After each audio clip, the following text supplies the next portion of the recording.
Hello বন্ধুরা, কেমন আছো তোমরা? আশা করি ভালো আছো মায়ের আশীর্বাদে। তো দেখতেই পাচ্ছ, আজকে আমি চলে এসেছি কাকুরগাছি মা মনসা মায়ের মন্দিরে। হ্যাঁ, এই মন্দিরের ভিডিও আমি অনেক দেখেছি। তো এই ভিডিও দেখতে একটা কথাই ভাবতাম, এটা কি সত্যি না মিথ্যে। তো এটা দেখার আমার খুব ইচ্ছা ছিল। যাই হোক, সব কিছু দেখতে চাইলেই তো আর দেখা যায় না, কারণ মায়ের কাছে যেতে চাইলে যতক্ষণ না মা তোমাকে ডাকবে ততক্ষণ তুমি যেতে পারবে না। তো আজকে আমি মায়ের ডাক পেয়েছিলাম হয়তো, তাই মায়ের কাছে পৌঁছাতে পেরেছি। তো তোমরা দেখতেই পাচ্ছ মা কিভাবে তার ভক্তের ডাকে সাড়া দেয়।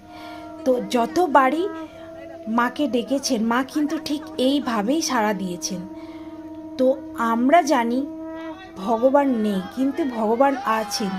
আমি নিজের চোখে না দেখলে সত্যি বিশ্বাস করতে পারতাম না। তো তোমাদের